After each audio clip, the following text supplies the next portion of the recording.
अस्सलामुअलैकुम। प्रोग्राम बैठक ਦੇ ਨਾਲ सना मुनीर हाजिर। नाज़रीन, अक्तूबर का महीना ब्रैसट कैंसर अवेयरनेस के हवाले ਨਾਲ मनाया जाता है। पाकिस्तान हर साल 90,000 ब्रैसट कैंसर के नवे केसिस रिपोर्ट होंगे ने ते इसकी वजह तो अमवात भी हो जांदियां ने। नाज़रीन, अज प्रोग्राम में असी ब्रैसट कैंसर की इलामात ते इहदे इलाज ते गल करांगे ते असी यह भी जानने की कोशिश करांगे किस तरह असी इस कोलों बच सकते हैं। साडे नाल मौजूद ने साडे स्टूडियो साडे एक्सपर्ट, साडे मोअज़्ज़ज़ मेहमान। मेरे पहले मेहमान ने उमर आफ्ताब साहब, एन ए CEO पिंक रिबन।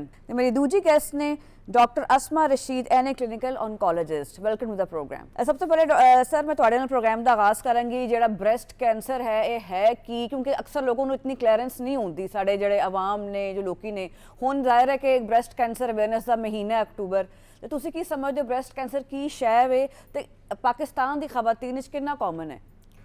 देखो, कैंसर जोड़ा ना साढ़े जिसम में हर वेले जोड़े खून के खुलिए ने वो बनते ने तो ख़त्म होते रहते हैं। अगर किसी स्टेज पर जोड़े खुलिए बनने ने और जोड़े ख़त्म होने ने इन्हों की रेशो जी है वो डिस्टर्ब हो जाए तो एक ट्यूमर की शक्ल इख्तियार करता है। और वो ट्यूमर जोड़ा जनरली बॉडी के किसी भी वाइटल ऑर्गन पर जोड़ा अटैक करता है। खवातीन विच वो अनफॉर्चुनेटली जोड़ा ब्रैसट कैंसर की शक्ल इख्तियार करता है। इस कैंपेन ਨੂੰ शुरू करने का पाकिस्तान ਵਿੱਚ मकसद है सी कि पाकिस्तान ਵਿੱਚ ब्रैसट कैंसर जोड़ा है पूरे एशिया में सब तो ज़्यादा है। अच्छा। हर 9 ਵਿੱਚੋਂ एक खातून जी है वो ब्रैसट कैंसर के रिस्क से है। यानी जिदा मतलब है कि पाकिस्तान में तकरीबन कोई 1 करोड़ तो ज़्यादा खवातीन जड़ियाँ ने ब्रैसट कैंसर के रिस्क से ने। और अगर एक और असी एंगल तो वेखिए तो इस वेले पाकिस्तान में जिन्ने भी कैंसर के केसिस डायगनोज होंगे ने ਉਹਦੇ ਵਿੱਚ 50% ਜਿਹੜਾ है वो सिर्फ ब्रैसट कैंसर है। अच्छा, यानी कि उसकी वेटेज ज़्यादा है मतलब यानी कि सारे कैंसर एक तरफ और ब्रैसट कैंसर अच्छा। जोड़ा है वो एक तरफ। अच्छा, फिर एक और गल ब्रैसट कैंसर में एक इंपॉर्टेंट चीज़ एक होर हैगी है कि पूरी दुनिया में जी ब्रैसट कैंसर होने की जी औसतन उम्र है वो 55 साल। पाकिस्तान में जी है वो एवरेज एज जी है ब्रैसट कैंसर की वो 35 साल है। यानी कि तकरीबन 20 साल यंगर एज ग्रुप में जोड़ा है वो ब्रैसट कैंसर पाकिस्तान में हो रहा है। ब्रैसट कैंसर जोड़ा है वाहिद ऐसा कैंसर है जिन्हों अर्ली डायगनोज किया जा सकता है। अच्छा। और अगर वो अर्ली डायगनोज हो जाए तो बचन के चांसेस जोड़े ने 95% तक ने। तो यही वजह है कि इस कैंपेन बार बार जोड़ा है वो गल की जाती है। हर अक्तूबर में कैंपेन रन की जाती है। ठीक है। अच्छा डॉक्टर साहब, की वजूहत ने मतलब उमर साहब ने कहा कि 50% ज़्यादा इसकी रेशो है अगर वेटेज परसेंटेज की गल करते हैं तो क्यों पाकिस्तान की खवातीन ही क्यों ज़्यादा फेस करना पै रहा है, की वजूहत ने? जी बिल्कुल। और मैं इसमें सिर्फ एक चीज़ और ऐड करूँगी कि अगर हम औरतों के अंदर सबसे बड़ा कैंसर देखें तो जो नंबर 1 रैंक करता है वो ब्रेस्ट कैंसर है। यानी जो बाकी बच्चेदानी का या ओवरीज़ का कैंसर है उसका रिस्क जो है वो उस ब्रेस्ट कैंसर का रिस्क उससे भी ज़्यादा है। इसकी बहुत सी वजूहत हैं। कुछ वजूहत ऐसी हैं जिनको हम मॉडिफाई कर सकते हैं, यानी हम अपने इख्तियार में हैं, और बहुत सी ऐसी वजूहत हैं जो हमारे इख्तियार में नहीं हैं। अगर मैं इनको लिस्ट करूं तो उसमें सबसे पहले जो हमारे वजूहात हैं उनके अंदर मोटापा, अच्छा, स्मोकिंग, अल्कोहल का पीना, और उसके अलावा जो हमारे जेनेटिकल कैंसर्स हैं उसकी भी एक काफ़ी बड़ी शरह है जो कि ब्रेस्ट कैंसर में मौजूद है। हम उसके अंदर बहुत सी स्टडीज़ हुई और उसमें पता चला कि जो ब्रैका कैंसर है जिसको हम BRCA ब्रैका 1 और 2 कहते हैं वो भी हमारे मुल्क में ख़वातीन में पाया जा रहा है, जो हमें ये बताता है कि ये फैमिलीज़ में भी रन करता है। उसके अलावा ये कैंसर होने की एक और वजह जो है वो हार्मोन्स का लेवल है फीमेल्स के अंदर। अच्छा। और हम जैसे कहते हैं कि अगर पीरियड्स जल्दी आ जाते हैं या आपकी माहवारी देर से बंद होती है तो आपका एक्सपोजर जो ईस्ट्रोजन को होता है वो बढ़ जाता है, जिसकी वजह से एक रीज़न ये भी है। और बहुत सी और रीज़न्स के अंदर अभी कुछ रीज़न्स ऐसी हैं जिसमें हम कहते हैं कि रिस्क है लेकिन बहुत ज़्यादा नहीं है। उसके अंदर ओरल कॉन्ट्रासेप्टिव पिल्स आती हैं और हार्मोनल रिप्लेसमेंट थेरेपी आती है। ठीक है।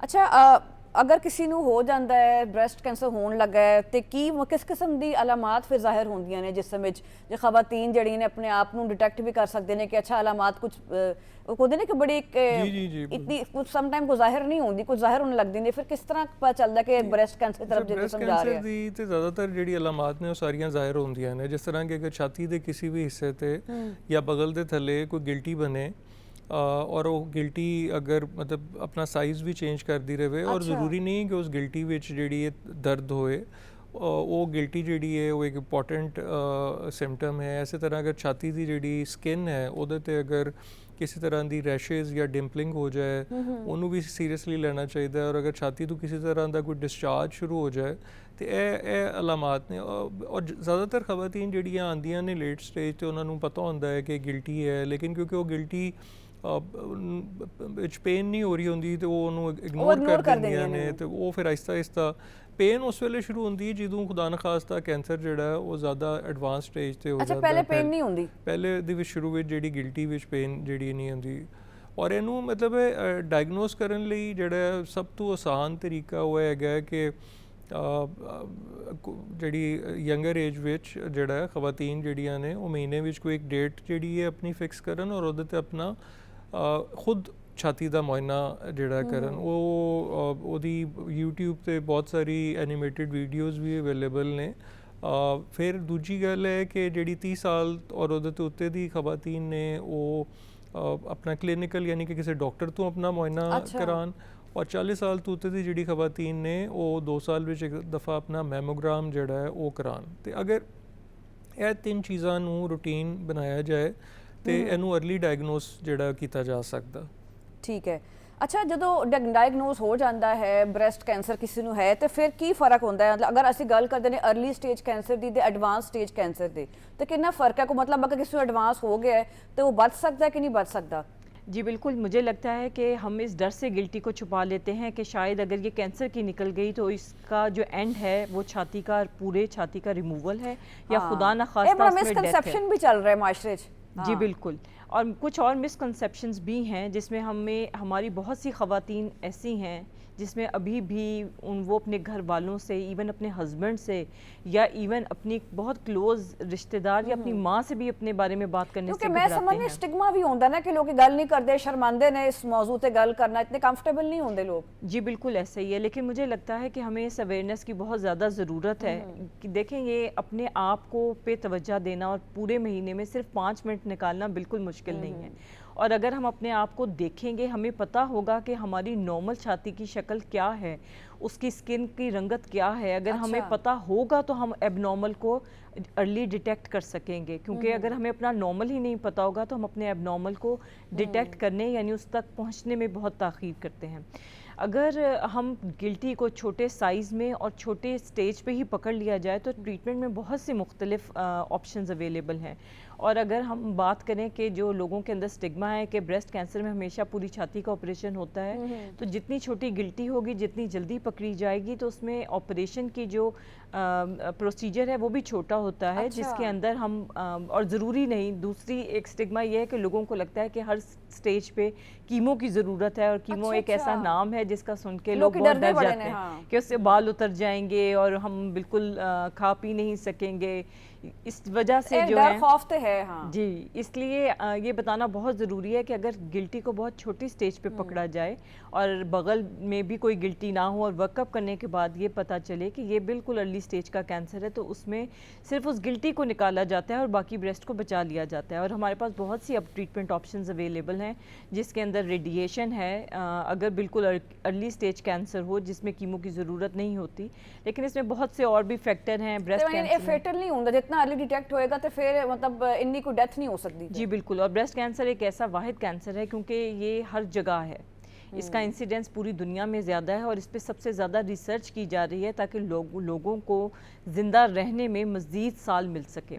और अब विद टाइम जब हम सुनते थे इवन के स्टेज 4 कैंसर जो है, जब वो डायग्नोस होता था यानी फैला हुआ कैंसर, तो हम कहते थे इन पेशेंट्स के पास सिर्फ 3 से 6 महीने या साल है।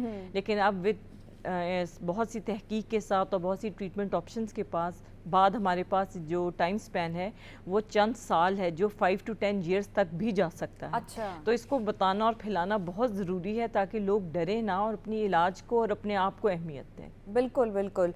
अच्छा, अल्ट्रासाउंड ते मैमोग्राफी की डिफरेंस है? ये दोनों बिल्कुल फर्क टेक्नोलॉजीज़ ने और ये मतलब डिपेंड करता है कि एज और जिहड़ी ਮਸਲ ਡੈਂਸਿਟੀ ਹੈ ਉਹਦੇ ਹਿਸਾਬ ਨਾਲ, ਔਰ ਇਹ ਕਿ ਇਹ ਮਤਲਬ ਜ਼ਿਆਦਾਤਰ ਜਿਹੜਾ ਹੈ ਦੋਨੋਂ ਚੀਜ਼ਾਂ ਹੀ ਕਰਨੀਆਂ ਪੈਂਦੀਆਂ ਨੇ ਐਟ ਟਾਈਮਸ। ਅੱਛਾ, ਪਹਿਲੇ ਕੋਈ ਅਲਟਰਾਸਾਊਂਡ ਕਰਾਉਣਾ ਪੈਂਦਾ ਫਿਰ ਮੈਮੋਗ੍ਰਾਫੀ ਦੀ ਤਰਫ ਯੰਗਰ ਜਾ ਏਜ, ਸਕਦੇ ਨੇ? ਅਗਰ ਜਿਹੜੀ ਕੋਈ ਕੁੜੀ ਦੀ ਏਜ ਘੱਟ ਹੈ ਤੇ ਯੰਗਰ ਏਜ ਵਿੱਚ ਜਨਰਲੀ ਅਲਟਰਾਸਾਊਂਡ ਅਗਰ ਪਹਿਲੇ ਕਰਾ ਲਿਆ ਜਾਏ ਤੇ ਉਹਦੇ ਤੋਂ ਤਾਂ ਜਿਹੜਾ ਉਹਦੇ ਵਿੱਚ ਕੀ ਡਿਟੈਕਟ ਹੋਏਗਾ ਅਗਰ ਅਲਟਰਾਸਾਊਂਡ ਕਰਾਉਂਦੇ ਨੇ? ਜਿਸ ਤਰ੍ਹਾਂ ਅਗਰ ਹੈ ਕਿ ਕੋਈ ਲੰਪ ਅਗਰ ਕਿਸੇ ਨੂੰ ਹੈਗਾ ਤੇ ਉਹ ਜਿਹੜਾ ਲੰਪ ਜਿਹੜੀ ਹੈ ਉਹਦੀ ਡਿਟੇਲ ਪਤਾ ਲੱਗ ਸਕਦੀ ਹੈ ਅਲਟਰਾਸਾਊਂਡ ਨਾਲ। ਫਿਰ ਇਹ ਕਿ ਅਗਰ ਉਹਦੇ ਬਾਅਦ ਫਿਰ ਜ਼ਰੂਰਤ ਪੈਂਦੀ ਹੈ ਮੈਮੋਗ੍ਰਾਮ ਕਰਾਉਣ ਦੀ, ਔਰ ਅਗਰ ਹੋਰ ਅਗਰ ਤਹਿਕੀਕ ਕਰਨ ਦੀ ਲੋੜ ਪਏ ਤੇ ਅੱਛਾ, ਅਲਟਰਾਸਾਊਂਡ ਦੇ ਰਿਜ਼ਲਟ ਤੋਂ ਬਾਅਦ ਉਹ ਡਿਸਾਈਡ ਹੁੰਦਾ ਟੈਸਟ ਤੋਂ ਬਾਅਦ ਕਿ ਜ਼ਰੂਰਤ ਹੈ ਮੈਮੋਗ੍ਰਾਮ ਦੀ ਤੇ ਨਹੀਂ ਹੈ? ਦੇਖੋ ਜਿਹੜੀ 40 ਸਾਲ ਦੀ ਏਜ ਦੇ ਬਾਅਦ ਤੇ ਅਲਟਰਾਸਾਊਂਡ ਔਰ ਮੈਮੋਗ੍ਰਾਮ ਦੋਨੋਂ ਹੀ ਚੀਜ਼ਾਂ ਇਕੱਠੀਆਂ ਹੁੰਦੀਆਂ ਨੇ, ਕਿਉਂਕਿ ਲਿੰਫ ਨੋਡ ਵੀ ਵੇਖਣੇ ਹੁੰਦੇ ਨੇ ਤੇ ਬਾਕੀ ਵੀ ਜਿਹੜਾ ਹੈ ਤੇ ਉਹ ਤੇ ਇਕੱਠਾ ਹੀ ਹੁੰਦਾ।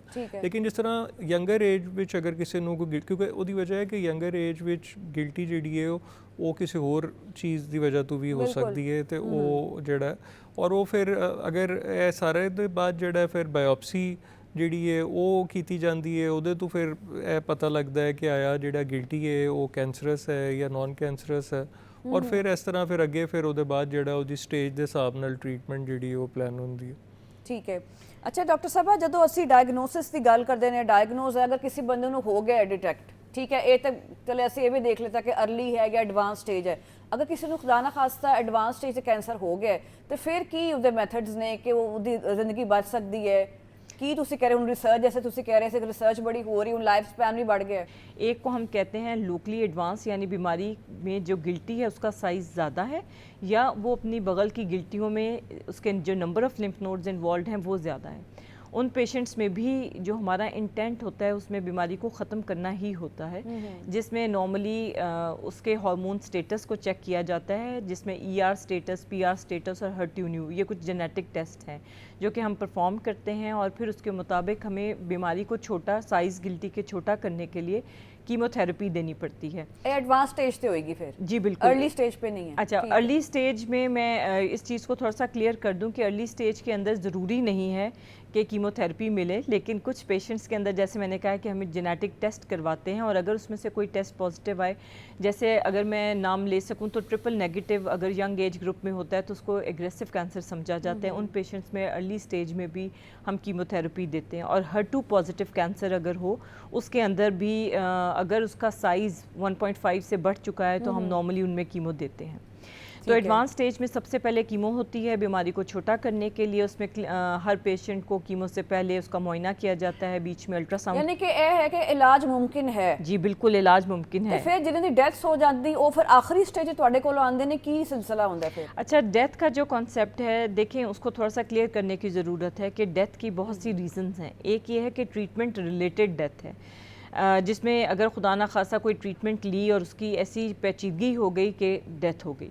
दूसरा ये है कि एडवांस स्टेज है, वो आप पूछना चाह रहे हैं जैसे मेटास्टैटिक पेशेंट है कि फैली हुई बीमारी है, तो फैली हुई बीमारी में फैलता भी बहुत ज़्यादा है ना जी, लेकिन अगर हम उसको जल्दी पकड़ें और डॉक्टर के साथ फॉलोअप करते रहें, जैसे कि CT स्कैन है या क्लिनिकल एग्जामिनेशन है, तो हम जो बीमारी फैलती है उसको भी अर्ली डिटेक्ट करते हैं। अगेन अगर बीमारी कम जगहों पे फैली हुई है तो उसके ट्रीटमेंट मुख्तलिफ हैं। जैसे आजकल बहुत फोकल रेडिएशन जो हैं वो भी आ चुकी हैं, जिसको हम स्टीरियोटैक्टिक रेडिएशन कहते हैं, जो कि साइबर नाइफ से भी बहुत अच्छी रेडिएशन है, और चीज़ें आहिस्ता आहिस्ता ज़ाहिर है डेवलप हो रही हैं। जो प्राइवेट सेटअप है उनके पास ज़ाहिर है कि ज़्यादा एडवांस मशीनें हैं जिसके साइड इफ़ेक्ट कम हैं। ठीक है। अच्छा उमर साहब, ज़ाहिर है अक्तूबर के महीने में पिंक टोवर भी कहा जाता है, मैं वेख रही तुसी और मैं भी एक पिंक रिबन लाया, तो पिंक रिबन जड़ा है ज़रा अवेयरनेस का महीना है, तो पिंक रिबन की सिग्निफिकेंस की है? देखो मतलब ਇਹਦਾ ਮਕਸਦ ਤੇ ਇਹੀ ਹੈਗਾ ਕਿ ਅਸੀਂ ਜਿਹੜਾ ਹੈ ਉਹ ਮੇਜਰ ਫੋਕਸ ਜਿਹੜਾ ਹੈ ਉਹ ਹੈਗਾ ਕਿ ਖਵਾਤੀਨ ਨੂੰ ਇਹ ਦਸੀਏ ਕਿ अर्ਲੀ ਡਿਟੈਕਸ਼ਨ ਜਿਹੜੀ ਹੈ ਉਹ ਕਿਵੇਂ ਕੀਤੀ ਜਾ ਸਕਦੀ ਹੈ, ਔਰ ਅਗਰ अर्ਲੀ ਡਿਟੈਕਸ਼ਨ ਜਿਹੜੀ ਹੈ ਕਰ ਲਿੱਤੀ ਜਾਏ ਤੇ ਉਹਦੇ ਬਾਅਦ ਜਿਹੜਾ ਹੈ ਉਹ ਜ਼ਿੰਦਗੀ ਜਿਹੜੀ ਹੈ ਉਹਨੂੰ ਮਹਿਫੂਜ਼ ਬਣਾਇਆ ਜਾ ਸਕਦਾ। ਮੈਂ ਇਹ ਵੇਖਿਆ ਕਿ ਬ੍ਰੈਸਟ ਕੈਂਸਰ ਤੋਂ ਮੁਤਾਲਿਕ ਸਾਡੀ ਸੁਸਾਇਟੀ ਵਿੱਚ ਕੋਈ 3 ਲੈਵਲ ਦੇ ਉੱਤੇ ਅਸੀਂ ਡਿਨਾਈਲ ਤੇ ਰਹਿੰਦੇ ਹਾਂ। ਇੱਕ ਤੇ ਇਹ ਹੈ ਕਿ ਪਹਿਲੇ ਜਨਰਲੀ ਹਰ ਖਾਤੂਨ ਨੂੰ ਇਹ ਲੱਗਦਾ ਹੈ ਕਿ ਜਿਹੜਾ ਬ੍ਰੈਸਟ ਕੈਂਸਰ ਹੈ ਇਹ ਉਹਨੂੰ ਨਹੀਂ ਹੋਏਗਾ, ਇਹ ਬਲਕਿ ਕਿਸੇ ਹੋਰ ਖਾਤੂਨ ਨੂੰ ਹੋਣ ਵਾਲੀ ਬਿਮਾਰੀ ਹੈ। ਹਾਲਾਂਕਿ ਖੁਦਾ ਨਾ ਖਾਸਤਾ ਹੈ ਕਿਸੇ ਨੂੰ ਵੀ ਹੋ ਸਕਦਾ ਹੈ, ਕਿਉਂਕਿ ਸਾਡੇ ਆ ਰਿਸਕ ਜਿਹੜਾ ਉਹ ਜ਼ਿਆਦਾ ਹੈ। ਇਸੇ ਤਰ੍ਹਾਂ ਫਿਰ ਜਦੋਂ ਕੋਈ ਸਿੰਪਟਮ ਆ ਜਾਂਦਾ ਹੈ ਫਿਰ ਡਿਨਾਈਲ ਤੇ ਚਲੀ ਜਾਂਦੀਆਂ ਨੇ ਖਵਾਤੀਨ, ਕਿ ਉਹਨੂੰ ਲੈ ਕੇ ਛੁਪਾਈ ਰੱਖਦੀਆਂ ਨੇ ਬਹੁਤ ਦਿਨ, ਜਿਹੜਾ ਉਹ ਜਾਂ ਘਰ ਵੀ ਨਹੀਂ ਦੱਸਦੀਆਂ। ਅੱਛਾ, ਫਿਰ ਤੀਜਾ ਡਿਨਾਈਲ ਜਿਹੜਾ ਅਸੀਂ ਵੇਖਨੇ ਆ ਕਿ ਉਹ ਅਗਰ ਡਾਇਗਨੋਸ ਹੋ ਜਾਏ ਤੇ ਘਰ ਵਾਲੇ ਜਿਹੜੇ ਨੇ ਉਹ ਵੀ ਉਸ ਬਿਮਾਰੀ ਨੂੰ ਛੁਪਾ ਲੈਂਦੇ ਨੇ। ਹੁਣ ਦੇਖੋ ਇਹ ਇੱਕ ਬਿਮਾਰੀ ਹੈ, ਮਤਲਬ ਜ਼ਾਰਾ ਕੰਟਰੋਲ ਵਿੱਚ ਤੇ ਨਹੀਂ ਨਾ ਔਰ ਕਿਸੇ ਦੇ। ਕਈ ਤਰ੍ਹਾਂ ਦੇ ਕੈਂਸਰ ਨੇ ਨਾ। ਕੈਂਸਰ ਕਿਸੇ ਦੀ ਕੋਈ ਗਲਤੀ ਤੇ ਨਹੀਂ ਹੈ ਜਿਹਦੀ ਵਜ੍ਹਾ ਤੋਂ ਕੋਈ ਕੈਂਸਰ ਕਿਸੇ ਨੂੰ ਹੋ ਗਿਆ ਹੈ, ਤੇ ਮਤਲਬ ਜਿਸਮ ਵਿੱਚ ਕਿਸੇ ਵੀ ਹਿੱਸੇ ਵਿੱਚ ਜਿਹੜਾ ਕੈਂਸਰ ਹੋ ਸਕਦਾ ਹੈ। ਤੇ ਸਾਨੂੰ ਇਹ ਜਿਹੜਾ ਇਹਨੂੰ ਇੱਕ ਕੈਂਸਰ ਨੂੰ, ਬ੍ਰੈਸਟ ਕੈਂਸਰ ਨੂੰ ਇੱਕ ਬਿਮਾਰੀ ਦੇ ਤੌਰ ਤੇ ਲੈਣ ਦੀ ਜ਼ਰੂਰਤ ਹੈ।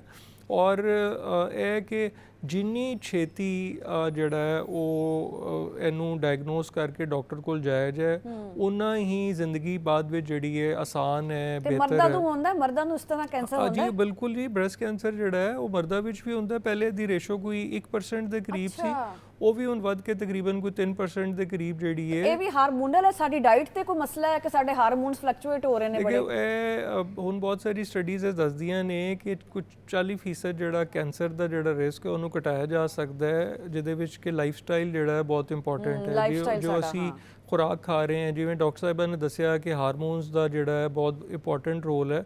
ਹੁਣ ਹਾਰਮੋਨ ਜਿਹੜੇ ਹੈ ਅਸੀਂ ਹਾਰਮੋਨ ਔਰ ਸਟੀਰੋਇਡ ਖੁਰਾਕ ਦੇ ਥਰੂ ਵੀ ਲੈ ਰਹੇ ਹਾਂ। ਬਹੁਤ ਸਾਰੀ ਚੀਜ਼ਾਂ ਵਿੱਚ ਜਿਹੜਾ ਹੈ ਉਹ ਮਤਲਬ ਜਿਸ ਤਰ੍ਹਾਂ ਮੁਰਗੀ ਦੇ ਥਰੂ ਜਾਂ ਹੋਰ ਵੀ ਹੁਣ ਤੇ ਮਤਲਬ ਸਾਡੇ ਤੇ ਹਰ ਜਾਨਵਰ ਨੂੰ ਟੀਕੇ ਵੀ ਲਾਏ ਜਾਂਦੇ ਨੇ, ਦੁੱਧ ਵੀ ਸਾਡਾ ਖਾਲਿਸ ਨਹੀਂ ਹੈ ਜੀ। ਉਹ ਮਤਲਬ ਤੇ ਦੇਖੋ ਨਾ, ਇਹ ਜਿਹੜੀ ਸਾਰੀ ਚੀਜ਼ਾਂ ਨੇ ਇਹ ਜਨਰਲੀ ਜਿਹੜੀ ਹਿਊਮਨ ਹੈਲਥ ਹੈ ਉਹਦੇ ਲਈ ਨੁਕਸਾਨਦੇਹ ਨੇ, ਔਰ ਫੀਮੇਲ ਹੈਲਥ ਲਈ ਜਿਹੜਾ ਉਹ ਜ਼ਿਆਦਾ ਨੁਕਸਾਨਦੇਹ ਨੇ। ਅਗਰ ਅਸੀਂ ਵੇਖੀਏ ਪਿਛਲੇ ਚੰਦ ਸਾਲਾਂ ਵਿੱਚ ਤੇ ਜਿਹੜਾ ਖਵਾਤੀਨ ਵਿੱਚ ਅਦਰਵਾਈਜ਼ ਵੀ ਹਾਰਮੋਨਲ ਇਸ਼ੂਜ਼ ਜਿਹੜੇ ਨੇ ਉਹ ਪਹਿਲੇ ਤੋਂ ਵੱਧ ਗਏ ਨੇ, ਔਰ ਉਹਦੇ ਵਿੱਚ ਇੱਕ ਬਹੁਤ ਇੰਪੋਰਟੈਂਟ ਰੋਲ ਜਿਹੜਾ ਹੈ ਉਹ ਸਾਡੀ ਖੁਰਾਕ ਦਾ ਹੈ। ਫਿਰ ਇਹ ਕਿ ਇੱਕ ਓਵਰਆਲ ਲਾਈਫ ਸਟਾਈਲ ਹੈ, ਮਤਲਬ ਐਕਸਰਸਾਈਜ਼ ਜਿਹੜੀ ਹੈ ਉਹ ਇੰਪੋਰਟੈਂਟ ਹੈ। ਮੈਂਟਲ ਹੈਲਥ ਜਿਹੜੀ ਹੈ ਉਹ ਬਹੁਤ ਇੰਪੋਰਟੈਂਟ ਹੈ, ਕਿਉਂਕਿ ਜਿੰਨੀ ਤੁਹਾਡੀ ਮੈਂਟਲ ਹੈਲਥ ਕੰਪਰੋਮਾਈਜ਼ ਹੋਏਗੀ ਤੁਹਾਡੀ ਬੋਡੀ ਜਿਹੜੀ ਹੈ ਉਨੀ ਬਿਮਾਰੀਆਂ ਲਈ ਐਗਜ਼ੈਕਟਲੀ। ਸੋ ਮਤਲਬ ਸਾਡੀ ਸਲੀਪਿੰਗ ਹੈਬਿਟ ਜਿਹੜੀਆਂ ਨੇ ਉਹ ਚੇਂਜ ਹੋ ਗਈਆਂ ਨੇ। ਉਹ ਟਾਈਮ ਜਿਹੜਾ ਇੱਕ ਹੈਲਦੀ ਸਲੀਪ ਲੈਂਦਾ ਹੈ ਉਸ ਵੇਲੇ ਅਸੀਂ ਜਾਗਨੇ, ਔਰ ਜਿਸ ਵੇਲੇ ਜਾਗਣ ਦਾ ਟਾਈਮ ਹੈ ਉਸ ਵੇਲੇ ਜ਼ਿਆਦਾਤਰ ਅਸੀਂ ਤੇ ਇਹ ਜਿਹੜਾ ਅਸੀਂ ਜਿਹੜਾ ਇੱਕ ਸੋ ਕਾਲਡ ਇੱਕ ਮਾਡਰਨ ਲਾਈਫ ਸਟਾਈਲ ਇਖਤਿਆਰ ਕੀਤਾ, ਉਹਨੇ ਸਾਡੀ ਸਿਹਤ ਜਿਹੜੀ ਹੈ ਉਹਨੂੰ ਬਹਰਹਾਲ ਇਫੈਕਟ ਕੀਤਾ। ਠੀਕ ਹੈ ਡਾਕਟਰ ਸਾਹਿਬ, ਮੈਂ ਗੱਲ ਆगे ਕੰਟੀਨਿਊ ਕਰਾਂਗੇ। ਜ਼ਾਰਾ ਖਵਾਤੀਨ ਨੇ ਜਿਸ ਤਰ੍ਹਾਂ ਮਾਡਰਨ ਲਾਈਫਸਟਾਈਲ ਆ ਗਿਆ, ਮੋਬਾਈਲ ਆ ਗਿਆ, ਟੈਕਨੋਲੋਜੀ ਬੜੀ ਆ ਗਈ, ਤੇ ਫਿਰ ਕਿਸ ਤਰ੍ਹਾਂ ਖਵਾਤੀਨ देखो ना, ਅਸੀਂ तो क्या कि हार्मोनल इम्बैलेंसेस भी हो जाते हैं, साड़ी खुराक भी ठीक, तो किस तरह का फिर ਅਸੀਂ हेल्दी लाइफस्टाइल अडॉप्ट कर सकते हैं? हर चीज़ का एक्सक्यूज़ हमारे पास अवेलेबल है। हम कहते हैं कि जी हम जिम नहीं जा सकते, जो जिम जाना ज़रूरी नहीं है, आप घर में चलें, उसका भी एक्सक्यूज़ देते हैं। जी हमारे घरों में लॉन नहीं है, तो ये भी एक्सक्यूज़ नहीं है। आप अंदर कमरे में 10,000 स्टेप अपने रोज़ाना के करें। जो सब्जियाँ हमारी सेहत के लिए अच्छी हैं, जिसको हम सबज सब्जियाँ कहते हैं, उनके रेट्स बिल्कुल मुनासिब बड़ा सस्ता है, कोई महंगा भी नहीं है। बिल्कुल महंगा है। हम खीरा खा सकते हैं, हमारे पास बहुत से एंटीऑक्सीडेंट फल और सब्जियां अवेलेबल हैं, लेकिन हमें मुरगन ग़ज़ा पसंद है। और हम अपने अगर हम नॉर्मल शराब भी देखें लोगों की, तो वो हफ्ते में 2 से 3 दफ़ा बाहर डाइनिंग के लिए जाते हैं। बड़ा वैसे साढ़े बड़ा आजकल बड़ा हो गया कि बाहर खाना लाजमी खाना, एक आती है स्टेटस सिंबल बन गया। और अगर आप वीकेंड पे घर से बाहर नहीं गए और आपने डिनर नहीं खाया, तो वो बच्चे स्कूल जाके क्या बताएंगे, और वो जो फैमिलीज हैं वो अपने गॉसिप ग्रुप को क्या बताएगी कि उसने क्या किया है। तो ये अवेयरनेस बहुत ज़रूरी है कि घर का बना साफ़ सुथरा।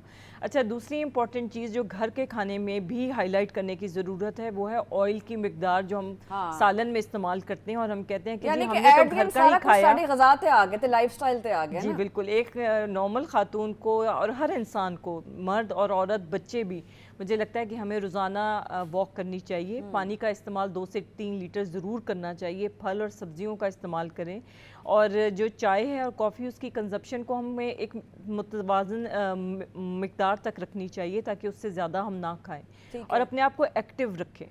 अच्छा, अगर ਅਸੀਂ ਬ੍ਰੈਸਟ ਕੈਂਸਰ ਦੀ ਇਹਤਿਆਤੀ ਤਦਬੀਰ ਤੇ ਗੱਲ ਕਰਦੇ ਹਾਂ, ਤਾਂ ਇਹ ਕਿਹੜੀਆਂ ਨੇ? ਦੇਖੋ, ਕੋਈ ਜਿਸ ਤਰ੍ਹਾਂ ਡਾਕਟਰ ਸਾਹਿਬਾਂ ਨੇ ਪਹਿਲੇ ਕਿਹਾ ਸੀ ਕਿ ਕੁਝ ਚੀਜ਼ਾਂ ਤੇ ਨੇ ਜਿਨ੍ਹਾਂ ਨੂੰ ਕਿ ਅਸੀਂ ਮੋਡੀਫਾਈ ਕਰ ਸਕਨੇ ਆ, ਉਹ ਸਾਡੇ ਕੰਟਰੋਲ ਵਿੱਚ ਨੇ। ਜਿਸ ਤਰ੍ਹਾਂ ਮੋਟਾਪਾ ਹੈ, ਸਾਡਾ ਲਾਈਫ ਸਟਾਈਲ ਹੈ, ਈਟਿੰਗ ਹੈਬਿਟਸ ਨੇ, ਕੌਂਟਰਸੈਪਟਿਵ ਪਿਲਸ ਜਿਹੜੀਆਂ ਨੇ ਉਹਨਾਂ ਦਾ ਇਸਤੇਮਾਲ ਹੈ, ਹਾਰਮੋਨਲ ਥੈਰੇਪੀਜ਼ ਨੇ। ਇਹ ਤੇ ਕੁਝ ਚੀਜ਼ਾਂ ਨੇ ਜਿਹੜੀ ਅਸੀਂ ਆਪ ਜਿਹੜਾ ਕੰਟਰੋਲ ਕਰ ਸਕਦੇ ਹਾਂ। ਕੁਝ ਰਿਸਕ ਫੈਕਟਰ ਨੇ ਜਿਹੜੇ ਅਨਕੰਟਰੋਲੇਬਲ ਨੇ, ਜਿਹਦੇ ਵਿੱਚ ਕਿ ਜਿਵੇਂ ਅਗਰ ਕੋਈ ਕਿਸੇ ਦੀ ਫੈਮਿਲੀ ਹਿਸਟਰੀ ਹੈ ਤਾਂ ਉਹਦੇ ਨਾਲ ਕੋਈ 5 ਤੋਂ 7 ਫੀਸਦ ਜਿਹੜਾ ਹੈ ਉਹ ਰਿਸਕ ਜਿਹੜਾ ਹੈ ਉਹ ਇਨਕਰੀਜ਼ ਜਿਹੜਾ ਹੈ ਉਹ ਹੋ ਜਾਂਦਾ ਹੈ। ਫਿਰ ਇਹ ਕਿ ਜਿਸ ਤਰ੍ਹਾਂ ਅਗਰ ਕਿਸੇ ਨੂੰ ਮਾਹਵਾਰੀ ਜਿਹੜੀ ਹੈ ਉਹ ਅਗਰ अर्ਲੀ ਏਜ ਤੋਂ ਸ਼ੁਰੂ ਹੋਏ ਜਾਂ ਕਿਸੇ ਨੂੰ ਲੇਟ ਸਟੇਜ ਤੱਕ ਚੱਲੇ ਤੇ ਉਹਦੇ ਨਾਲ ਵੀ ਕਿਉਂਕਿ ਜਿਹੜਾ ਹੈ ਉਹ ਰਿਸਕ ਜਿਹੜਾ ਹੈ ਉਹ ਵੱਧ ਜਾਂਦਾ ਹੈ। ਪਹਿਲਾ ਜਿਹੜਾ ਬੱਚੇ ਦੀ ਪੈਦਾਇਸ਼ ਜਿਹੜੀ ਹੈ ਉਹ ਅਗਰ 30 ਸਾਲ ਤੋਂ ਲੇਟ ਹੋਏ ਤੇ ਉਹਦੇ ਨਾਲ ਵੀ ਤੇ ਮਤਲਬ ਇਹ ਹੈ ਕਿ ਜਿਸ ਤਰ੍ਹਾਂ ਬ੍ਰੈਸਟ ਫੀਡਿੰਗ ਹੈ ਉਹਦੇ ਨਾਲ ਇੱਕ ਵਕਤ ਵਿੱਚ ਲੋਕਾਂ ਦਾ ਖਿਆਲ ਸੀ ਕਿ ਸ਼ਾਇਦ ਬ੍ਰੈਸਟ ਫੀਡ ਨਾ ਕਰੋ ਤਾਂ ਸਿਰਫ ਬ੍ਰੈਸਟ ਕੈਂਸਰ ਹੁੰਦਾ ਹੈ, ਨਹੀਂ ਹੈਗਾ। ਬਸ ਬ੍ਰੈਸਟ ਫੀਡਿੰਗ ਨਾਲ ਰਿਸਕ ਜਿਹੜਾ ਹੈ ਕੋ ਥੋੜਾ ਜਿਹਾ ਘਟ ਜਾਂਦਾ ਹੈ, ਲੇਕਿਨ ਜ਼ਰੂਰੀ ਨਹੀਂ ਕਿ ਬ੍ਰੈਸਟ ਫੀਡਿੰਗ ਨਾਲ ਜਿਹੜਾ ਹੈ ਉਹ ਬ੍ਰੈਸਟ ਕੈਂਸਰ ਜਿਹੜਾ ਉਹ ਨਾ ਹੋਏ। ਤੇ ਮਤਲਬ ਇਹ ਔਰ ਖਾਤੂਨ ਹੋਣਾ ਇਟਸੈਲਫ ਜਿਹੜਾ ਉਹ ਵੀ ਕਿਉਂਕਿ ਖਵਾਤੀਨ ਵਿੱਚ ਹੈ ਜਿਹੜੀ ਬਿਮਾਰੀ ਜ਼ਿਆਦਾਤਰ ਪਾਈ ਜਾਂਦੀ ਹੈ। ਫਿਰ ਬਹਰਹਾਲ ਏਜ ਜਿਹੜਾ ਹੈ ਉਹ ਵੀ ਹੈ ਕਿ ਜੋ ਏਜ ਵੱਧਦੀ ਜਾਂਦੀ ਹੈ ਉਹਦੇ ਨਾਲ ਰਿਸਕ ਜਿਹੜਾ ਉਹ ਬਹੁਤਾ ਹੋ ਜਾਂਦਾ। ਤੇ ਲੇਕਿਨ ਦੇਖੋ ਜਿਹੜੀ ਚੀਜ਼ ਅਸੀਂ ਜਿਹੜਾ ਇਸ ਵੇਲੇ ਅਸੀਂ ਵੇਖਦੇ ਹਾਂ ਕਿ ਜਿਹੜੀ ਯੰਗ ਏਜ ਵਿੱਚ ਜਿਹੜਾ ਬ੍ਰੈਸਟ ਕੈਂਸਰ ਹੋ ਰਿਹਾ ਉਹਦੇ ਵਿੱਚ ਬਹਰਹਾਲ ਕੋਈ ਐਸੇ ਨੋਨ ਰਿਸਕ ਫੈਕਟਰ ਜਿਹੜੇ ਨੇ ਉਹ ਘੱਟ ਹੁੰਦੇ ਨੇ ਤੇ ਉਹਦੇ ਵਿੱਚ ਬਹਰਹਾਲ ਮੰਨਣਾ ਹੈਗਾ ਕਿ ਉਹਦੇ ਵਿੱਚ ਜਿਹੜਾ ਲਾਈਫ ਸਟਾਈਲ ਹੈ ਉਹਦਾ ਰੋਲ ਬਹਰਹਾਲ ਹੈਗਾ। ਔਰ ਉਹ ਕਿਉਂਕਿ ਕੰਟਰੋਲੇਬਲ ਹੈ, ਉਹ ਰਿਸਕ ਅਸੀਂ ਘਟਾ ਸਕਨੇ ਆ ਅਗਰ ਆਪਣੇ ਅਸੀਂ ਲਾਈਫ ਸਟਾਈਲ ਨੂੰ ਬਿਹਤਰ ਕਰੀਏ। ਅੱਛਾ, ਹਕੂਮਤੀ ਲੈਵਲ ਤੇ ਕੀ ਕੰਮ ਹੋ ਰਿਹਾ ਕਿ ਮਤਲਬ ਇੱਕ ਆਮ ਆਵਾਮ ਜਾਂਦੀ ਹੈ ਤਾਂ ਹਕੂਮਤ ਨੇ ਕੋਈ ਇਸ ਤਰ੍ਹਾਂ ਸੈਂਟਰਸ ਬਣਾਏ ਹੋਏ ਨੇ ਕਿ ਬੰਦਾ ਜਾ ਕੇ ਫਿਰ ਖੁਦ ਹੀ ਆਪੀ ਜਾ ਕੇ ਡਾਇਗਨੋਸ ਕਰਵਾ ਲੇ, ਆਪਣਾ ਇਲਾਜ ਕਰਵਾ ਲੇ? ਦੇਖੋ ਹੁਕੂਮਤ ਜਿਹੜੀ ਹੈ ਉਹ ਮਤਲਬ ਹੈ ਕਿ ਅਗਰ ਇਸ ਵੇਲੇ ਵੀ ਤੁਸੀਂ ਵੇਖੋ ਤਾਂ ਤੁਸੀਂ ਟੈਲੀਫੋਨ ਕਰੋ ਤਾਂ ਰਿੰਗਟੋਨ ਜਿਹੜੀ ਹੈ ਉਹਦੇ 'ਤੇ ਇਹ ਮੈਸੇਜ ਆ ਰਿਹਾ ਹੈ। ਇਹ ਹਕੂਮਤ ਦੇ ਤਫਸਤ ਨਾਲ ਹੀ ਇਹ ਹੋ ਸਕਿਆ। ਅਵੇਅਰਨੈਸ ਸੇ ਵੀ ਹਕੂਮਤ ਜਿਹੜੀ ਇਹ ਕੰਮ ਕਰ ਰਹੀ ਹੈ। ਫਿਰ ਇਹ ਕਿ ਐਟੋਮਿਕ ਐਨਰਜੀ ਦੇ ਕੋਈ ਤਕਰੀਬਨ 20 ਦੇ ਕਰੀਬ ਸੈਂਟਰ ਨੇ ਜਿਹੜੇ ਕੈਂਸਰ ਟ੍ਰੀਟਮੈਂਟ ਕਰਦੇ ਨੇ। ਇਸੇ ਤਰ੍ਹਾਂ ਪੰਜਾਬ ਗਵਰਨਮੈਂਟ ਜਿਹੜੀ ਹੈ ਉਹ ਇੱਕ ਡੈਡੀਕੇਟਿਡ ਕੈਂਸਰ ਹਸਪਤਾਲ ਵੀ ਬਣਾ ਰਹੀ ਹੈ। ਫਿਰ ਇਹ ਕਿ ਸਿਹਤ ਕਾਰਡ ਜਿਹੜਾ ਹੈ ਉਹਦੇ ਉੱਤੇ ਵੀ ਟ੍ਰੀਟਮੈਂਟ ਫੈਸਿਲਿਟੀ ਦਿੱਤੀ ਜਾ ਰਹੀ ਹੈ। ਬੈਤੁਲ ਮਾਲ ਜਿਹੜਾ ਹੈ ਉਹਦੇ ਥਰੂ ਵੀ ਜਿਹੜਾ ਹੈ ਕੀਮੋਥੈਰੇਪੀ ਜਿਹੜੀ ਹੈ ਉਹਦੀ ਸਪੋਰਟ ਜਿਹੜੀ ਹੈ ਉਹ ਦਿੱਤੀ ਜਾ ਰਹੀ ਹੈ। ਪੰਜਾਬ ਦੇ ਹੁਣ ਇਸ ਵੇਲੇ ਜਿਹੜੇ ਮੋਸਟਲੀ ਟੀਚਿੰਗ ਹਸਪੀਟਲ ਨੇ ਉਹਨਾਂ ਵਿੱਚ ਮੈਮੋਗ੍ਰਾਮ ਫੈਸਿਲਿਟੀਜ਼ ਵੀ ਅਵੇਲੇਬਲ ਨੇ। ਦੇਖੋ ਕੋਈ ਬੰਦਾ ਸਰਕਾਰੀ ਹਸਪੀਟਲ ਜਾ ਕੇ ਕਰਵਾ ਸਕਦਾ ਆਪਣਾ? ਜੀ ਬਿਲਕੁਲ ਕਰਾ ਸਕਦਾ, ਲੇਕਿਨ ਇਹ ਕਿ ਜਿਹੜਾ ਇਹਦੇ ਤੇ ਜਿਹੜਾ ਸਾਡੀ ਸੋਚ ਜਿਹੜੀ ਹੈ ਉਹਨੂੰ ਬਦਲਣ ਦੀ ਲੋੜ ਹੈ ਕਿਉਂਕਿ ਇਹ ਫੈਸਿਲਿਟੀਜ਼ ਤੇ ਅਵੇਲੇਬਲ ਨੇ, ਲੇਕਿਨ ਕਿੰਨੇ % ਖਵਾਤੀਨ ਜਿਹੜੀਆਂ ਨੇ ਉਹ ਇਸ ਫੈਸਿਲਿਟੀਜ਼ ਨੂੰ ਇਸਤੇਮਾਲ ਕਰ ਰਹੀਆਂ ਨੇ, ਉਹ ਸੋਚ ਜਿਹੜੀ ਹੈ ਉਹ ਸਾਨੂੰ ਬਦਲਣ ਦੀ ਲੋੜ ਹੈ। ਸਹੀ, ਬਿਲਕੁਲ ਇੱਕ ਮਾਈਂਡਸੈਟ ਬੜਾ ਮੈਟਰ ਕਰਦਾ ਹੈ। ਤੇ ਡਾਕਟਰ ਸਾਹਿਬ ਜ਼ਾਹਿਰ ਹੈ ਹਕੂਮਤ ਵੀ ਕੰਮ ਕਰ ਰਹੀ ਹੈ, ਸਾਰੇ ਇਹਨਾਂ ਦੀ ਪਿੰਕ ਰਿਬਨ ਜਿਹੜਾ ਹੈ ਇਹ ਵੀ ਜੇ ਆਰਗੇਨਾਈਜੇਸ਼ਨ ਇਹ ਵੀ ਸਾਰੇ ਚੀਜ਼ਾਂ ਕਰ ਰਹੀ ਹੈ। ਤੇ ਤੁਸੀਂ ਕੀ ਸਮਝਦੇ ਹੋ ਕਿ ਅਗਰ ਮੈਂ ਤੁਹਾਡੇ ਕੋਲ ਅਗਰ ਇਹ ਡਿਸਕਸ ਕਰਾਂ ਕਿ ਜ਼ਾਹਿਰ ਜਦੋਂ ਬ੍ਰੈਸਟ ਕੈਂਸਰ ਹੁੰਦਾ ਹੈ ਤੁਸੀਂ ਕੀ ਸਮਝਦੇ ਹੋ ਕਿ ਤੁਹਾਡੇ ਕੋਲੋਂ ਜਿਸ ਕਿਸਮ ਦੇ ਪੇਸ਼ੈਂਟਸ ਆਉਂਦੇ ਨੇ ਤਾਂ ਉਹਨਾਂ ਦੇ ਵਿੱਚ ਇਹੀ ਸੋਚ ਹੈ ਕਿ ਬੜੇ ਬ੍ਰॉड ਮਾਈंड किस्म ਦੇ ਪੇਸ਼ੈਂਟਸ ਖਵਾਤੀਨ ਵੀ ਆਉਂਦੀਆਂ ਨੇ, ਤਾਂ ਕਿਸ ਤਰ੍ਹਾਂ ਤੁਸੀਂ ਇਹਨੂੰ ਟੈਕਲ ਕਰਦੇ ਹੋ ਫਿਰ? ये जो अवेयरनेस हम हर लोग हर चैनल पे और हर जगह के ऊपर जाके जो इस लेवल की अवेयरनेस हो रही है, मुझे लगता है कि इसने बहुत पॉजिटिव इम्पैक्ट जो है पूरी माशरे पे छोड़ा है और इसमें बहुत सी तब्दीली आ रही है लोगों की सोच में भी, लोगों के अप्रोच करने में भी। लेकिन बहुत सी चीज़ें अभी भी ऐसी हैं जिनको इम्प्रूव होने की ज़रूरत है। औरत अपना ख्याल खुद नहीं रखती। अगर हम उनसे पूछते हैं कि ये गिल्टी कब से बनी हुई है तो अनफॉर्चुनेटली अब भी बहुत से पेशेंट्स हैं जो कि ये कहते हैं कि ये साल से बनी हुई थी। अच्छा। और वो अपने डॉक्टर तक पहुंचने में ही उनको साल लग जाता है, क्योंकि पहले वो, जैसे मैंने पहले भी कहा था कि वो अपने आप, एक तो वो पहले नोटिस लेट करती हैं, दूसरा वो अपने फैमिली मेम्बर से लेट बताती हैं और फिर करती हैं लेट, हेजिटेशन भी होती है और फिर डॉक्टर तक पहुंचने में और लेट होता है, क्योंकि जाहिर है हम एक ऐसे माशरे में रहते हैं जहां बहुत सी चीज़ों को देखना पड़ता है। तो लेकिन मुझे लगता है कि हमें इस अवेयरनेस को कंटिन्यू रखना चाहिए और इसको मज़ीद बेहतर करना चाहिए ताकि ये तो ज़्यादा साढ़े को एडवांस किस्म की ट्रीटमेंट है। तो कोई होम्योपैथिक थ्रू भी कोई इलाज होता है, कोई है कोई हर्बल या ऑर्गेनिक? जी अच्छा, ये मैं मिथ को भी थोड़ा सा क्लियर करने की कोशिश ज़रूर करूँगी यहाँ पर। आई अंडरस्टैंड कि इसके बहुत से डिफरेंट स्कूल ऑफ थॉट्स हैं, लेकिन अगेन हमें ये समझने की कोशिश है कि ये इन्फेक्शन नहीं है, ये कोई आम गिल्टी नहीं है, ये पानी की थैली नहीं है, ये एक कैंसर है। और कैंसर का जब तक इलाज नहीं करेंगे ये कैंसर ठीक नहीं होगा, किसी हकीम के पास जड़ी बूटियों में कुछ लोग दम भी करवा लेंदे ने हकीमा दे कोल चले गए, जी बिल्कुल सही बिल्कुल, कह रहे और हो। वो अपनी मज़ीद ताख़ीर कर देते हैं हम तक पहुंचने में, या हम तक पहुंच जाते हैं और जब हम उनको कीमो या सर्जरी या रेडिएशन बताते हैं तो वो फिर अपने क्योंकि हकीम मैं के पास। समझदी ए मिसकंसेप्शन जदी देहातां दी खवातीन उन्होंने कोल ज़्यादा ही है कि वो किसी हकीम दे कोल चली गई, क्योंकि वही गल है कि मिसकंसेप्शन है, स्टिग्मा है, खौफ है, डर है। बिल्कुल ऐसा है। दूसरा ये है कि जब हम उन्हें ट्रीटमेंट के साइड इफ़ेक्ट बताते हैं तो वो या उनके फैमिली मेम्बर्स वो भी डर जाते हैं, उनको लगता है कि नहीं इसका हर चीज़ का इलाज दम और दरूद में है, लेकिन कैंसर का इलाज अभी तक दम और दरूद में नहीं है। मैं ये नहीं कह रही और ना इसको गलत समझा जाए कि देखें, एक चीज़ ये है कि इलाज ज़रूरी है और अल्लाह से दुआ ज़रूरी है। अगर हम कीमोथेरेपी या इम्यूनोथेरेपी उनकी फॉर्मुलेशंस को चेक करें तो उनके अंदर जो दवाइयाँ हैं वो किसी फूल से या किसी सीड से एक्सट्रैक्ट नहीं हुई कुछ ऐसी चीज़ें हैं जिसमें आपको उसकी टारगेटेड ट्रीटमेंट लेना बहुत ज़रूरी है। बिल्कुल बिल्कुल। अच्छा उमर साहब, तुसी आखिर च की पैगाम देवोगे? देखो, मैं ਤੁਹਾਡੇ ਦੇਖਣ ਵਾਲਾ ਨੂੰ ਇਹ ਕਹਾਂਗਾ ਕਿ ਜਿਹੜਾ ਬ੍ਰੈਸਟ ਕੈਂਸਰ ਹੈ ਇੱਕ ਬਿਮਾਰੀ ਹੈ ਔਰ ਇਹ ਉਹ ਬਿਮਾਰੀ ਹੈ ਜਿਹਨੂੰ ਅਗਰ अर्ਲੀ ਡਾਇਗਨੋਸ ਕਰ ਲਿੱਤਾ ਜਾਏ ਤਾਂ ਇਹਦੇ ਬਚਣ ਦੇ ਚਾਂਸਸ ਜਿਹੜੇ ਨੇ 95% ਤੋਂ ਜ਼ਿਆਦਾ ਨੇ। ਤੇ ਜਦੋਂ ਵੀ ਖੁਦਾ ਨਾ ਖਾਸਤਾ ਅਗਰ ਕਿਸੇ ਨੂੰ ਕੋਈ ਸਿੰਪਟਮ ਫੀਲ ਹੋਏ, ਉਹ ਬਗੈਰ ਡਰੇ, ਉਹਨੂੰ ਡਿਲੇ ਕੀਤੇ ਬਗੈਰ ਜਿਹੜਾ ਹੈ ਉਹ ਡਾਕਟਰ ਕੋਲ ਜਾਣ ਔਰ ਆਪਣਾ ਚੈੱਕਅਪ ਕਰਾਉਣ, ਕਿਉਂਕਿ ਜਿੰਨੀ ਛੇਤੀ ਤੁਸੀਂ ਟ੍ਰੀਟਮੈਂਟ ਤੇ ਜਾਓਗੇ ਉਨੀ ਹੀ ਤੁਹਾਡੀ ਬਾਅਦ ਦੀ ਜਿਹੜੀ ਜ਼ਿੰਦਗੀ ਹੈ वो बेहतर हो सकती है। ठीक है डॉक्टर साहब, तुसी की आखिर च मैसेज देवोगे? हर बंदे को, हर औरत को अपना ख्याल खुद रखना है। हर महीने में 5 मिनट अपने लिए निकालने हैं। सबसे पहले हमने अपने नॉर्मल को पहचानना है कि नॉर्मल क्या है, और फिर अगर कोई चीज़ महसूस होती है या उससे एबनॉर्मल दिखाई देती है तो हमने फ़ौरन डॉक्टर से रजू करना है। और अपनी ज़रूरी नहीं कि हर गिल्टी कैंसर की हो, इस डर से घर नहीं बैठना।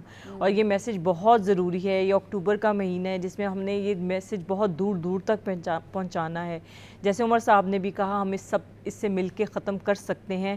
इवन कि हम इसकी अहगाई को बढ़ा सकते हैं ताकि हम अर्ली तशखीस कर सकें और ट्रीटमेंट की तरफ जा सकें। ਤੁਹਾਡੇ ਦੋਨਾਂ ਮਹਿਮਾਨਾਂ ਦਾ ਪ੍ਰੋਗਰਾਮ ਚਾਹੁੰਦਾ ਬਹੁਤ ਬਹੁਤ ਸ਼ੁਕਰੀਆ।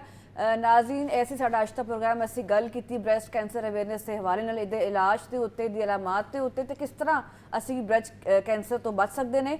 ਨਾਜ਼ਰੀਨ, ਅਗਲੇ ਹਫਤੇ ਫੇਰ ਮੁਲਾਕਾਤ ਕਰਾਂਗੀ। ਮੈਨੂੰ ਇਜਾਜ਼ਤ ਦਿਵੋ। ਅੱਲਾ ਹਾਫਿਜ਼।